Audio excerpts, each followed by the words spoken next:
Bismillahirrahmanirrahim. Assalamualaikum warahmatullahi ta'ala wabarakatuh. Waalaikumsalam warahmatullahi wabarakatuh. Alhamdulillahi rabbil alamin. Wassalatu wassalamu ala asyrafil anbiya'i wal mursalin Sayyidina Muhammadin sallallahu alaihi wasallam wa ala alihi wa ashabi ajma'in amma ba'd. Fa ya ibadallah usi nafsi wa iyyakum bitaqwallah wa tibai rasulihi la'alakum tuflihun. Faqala Allah ta'ala fil Qur'anil Karim, a'udzubillahi minasyaitonir rajim. Bismillahirrahmanirrahim.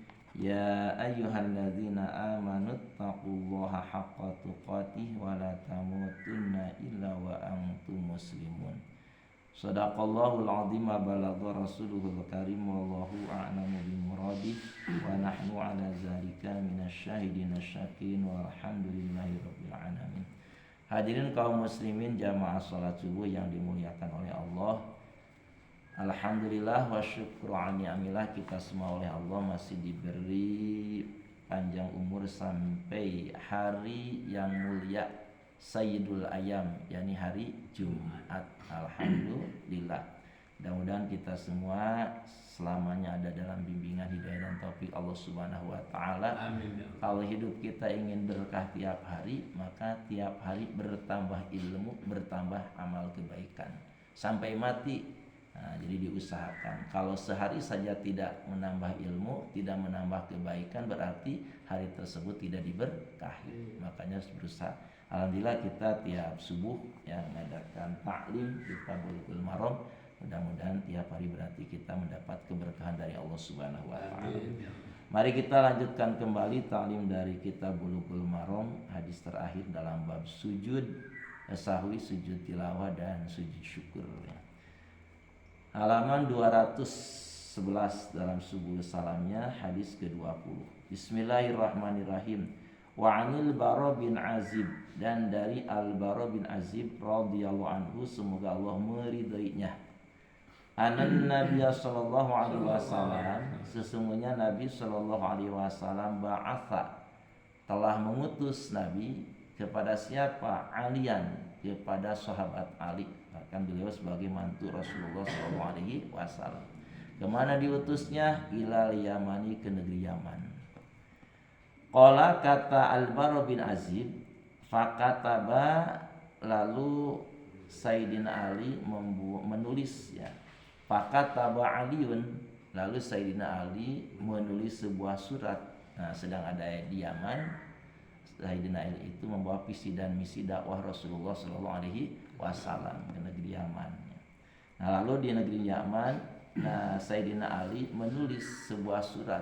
Apa isi suratnya? Bislamihim, menerangkan tentang Islamnya ahli Yaman.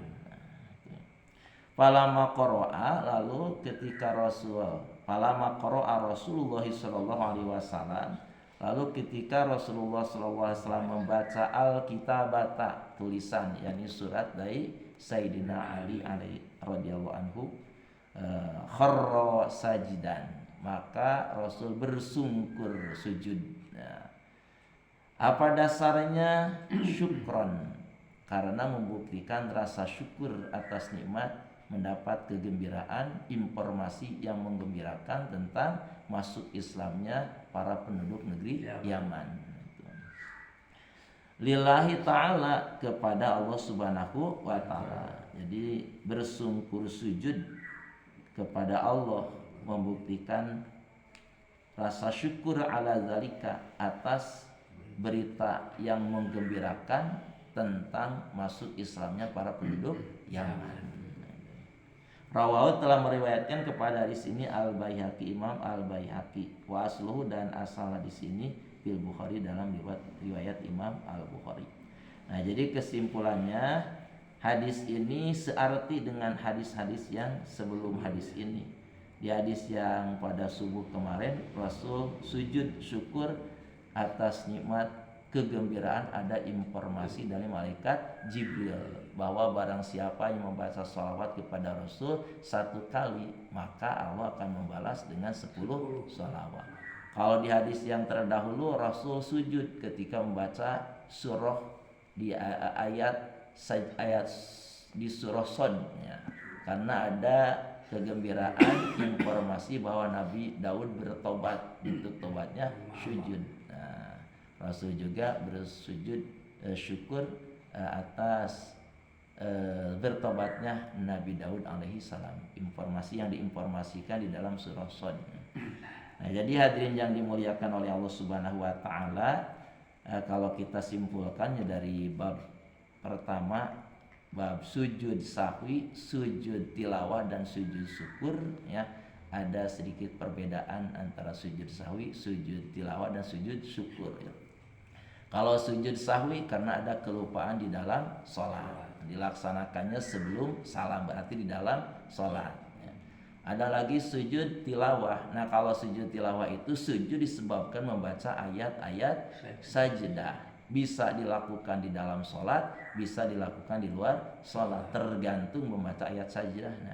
Kalau membaca ayat sajdahnya ketika sholat, berarti sujud tilawahnya di dalam sholat. Tapi kalau membaca ayat sajdahnya di luar sholat, berarti sujud tilawahnya di luar sholat. Tapi bagi orang yang sholat sendiri ya, mendengar orang lain membaca ayat sajdah, misalkan kita sholat sendiri di masjid, di samping kita ada orang yang membaca ayat Al-Quran, kebetulan terdengar oleh kita yang sedang sholat, dia membaca ayat sajdah. Nah, bagi orang yang sholat sendiri tidak diperbolehkan untuk sujud tilawah.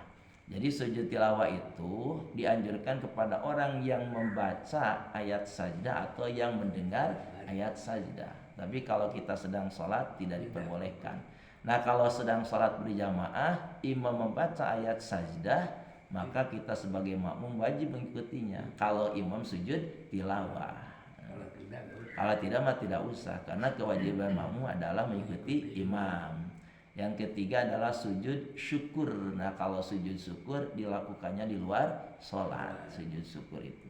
Insya Allah bisa dipahami Pak ya, antara sujud yang tiga itu ya. Sujud syukur. Bacaannya oh iya, ada yang membaca sajadah wajhi lillahi iya, dan betul. seterusnya. Nah, itu mana yang lebih? Nah, kalau melihat hadis-hadis yang telah kita baca ya tidak diterangkan tentang bacaannya.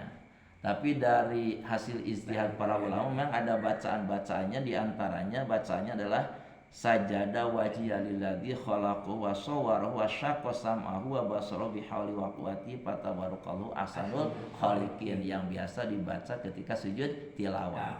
Itu ya. Kemana itu hitamnya? Oh, itu hunya kepada wajhi. Jadi sajada wajhi. Nah, itu hunya dhamir ghaib, itu kembalinya pada wajhi. Diriku sujud ya, aku sujud kepada zat yang telah menciptakan diriku. Nah, diriku, aku ya manusia itu, dan Allah telah membuat. Iya, hanya kepada wajib itu isim dhamir mutakali ghaib ya, ghaib mufrad itu. Tidak ke mutakalim. Iya, tidak, itu sajadah wajhi. Sajadah telah sujud wajhi, wajahku maksudnya diriku. Lilladzi kepada zat Allah khalaqahu yang telah menciptakan diriku. Tidak khalaqani. Bagus Pak Haji, waktu ilmu nahunya lumayan. Kan lumayan. Saya tambah kuping-kuping. Saya gitu Pak Haji harus gitu ayat. Kuping Damir ke mana? Saya gitu. Tapi kok tidak wajib. Wajib kan. Gitu. Iya. Isim dohir kan wajib itu. Ya, bukan mutakalim itu. Cuma didapatkan kepada ia mutakalim, dari sajadah telah sujud wajhi, wajahku maksudnya sekujur tubuh gitu. Nah, ini dia kan ayat yang dilagunya mimba bi'atlaqil juz'i wa iradatil kulli itu ya. Dan juga ada yang beristihad membaca tasbihnya itu dengan kalimat subhanallah, alhamdulillah, wala ilaha illallah, wallahu akbar.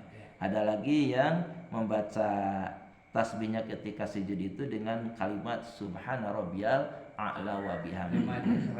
Iya. Iya, ada lagi yang membacanya subhanakallahumma rabbana wa bihamdika allahumma gfirli ya. Jadi dianjurkan sujud syukur itu Pak dengan berbagai macam alasannya. Di antaranya alasan dianjurkan sujud syukur, satu, mendapatkan nikmat atau anugerah dari Allah Subhanahu wa taala, baik itu besar atau kecil, seperti kesembuhan dari penyakit, keberhasilan dari usaha, mendapatkan rezeki atau mendapatkan ilmu yang bermanfaat. Nah itu sih kayak di masjid sujud syukur di masjid di sawah ya, kan harus tertutup aurat itu ya, dan juga terhindar dari bahaya atau musibah ya, seperti selamat dari kecelakaan ya, selamat dari ya berbagai macam bencana, itu kita selamat alhamdulillah ya, disunatkan sujud syukur.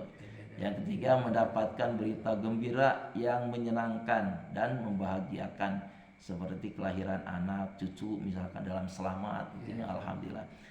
Ya, informasi di rumah sakit cucu itunya alhamdulillah. Dapat menantu yang soleh misalnya, ya, informasi kegembiraan itu Pak, dianjurkan untuk sujud syukur ya, atau mencapai keberhasilan itu ya. Iya, jadi kesimpulannya tajaddudu nikmat dan dipaun nikmah itunya, eta secara garis besar gitu, mendapat nikmat. Gitu. Jadi ketika kita mendapatkan kebahagiaan, kegembiraan, selamat dari berbagai macam bencana, itu sangat dianjurkan untuk sujud syukur, bukti syukur kepada Allah Subhanahu wa taala. Alhamdulillah, satu hadis telah tersampaikan, yang barusan disampaikan yang benarnya mutlak dari Allah Subhanahu wa taala, yang salahnya dari kekeliruan saya sendiri, semoga Allah memaafkannya. Ada pertanyaan itu betul Pak, jadi mikir kesimpulannya. Alhamdulillah, ya tamat juz kahiji bapaknya, tinggal dilanjutkan nanti ke juz keduanya yang diawali nanti dengan sujud atau hidup, aman keadaan dilanjutkan aja. Ya. Mudah-mudahan sampai negeri akhirat menjadi saksi ta'alum ini ya, menjadi asbab kita mendapat kebahagiaan di sisi Allah Subhanahu wa taala. Mari kita tutup dengan doa kifarat majelis. Bismillahirrahmanirrahim. Subhanakallahumma wa bihamdika asyhadu an la ilaha illa anta astaghfiruka wa atubu ilaik. Akhirul kalam, assalamualaikum warahmatullahi taala wabarakatuh. Waalaikumsalam warahmatullahi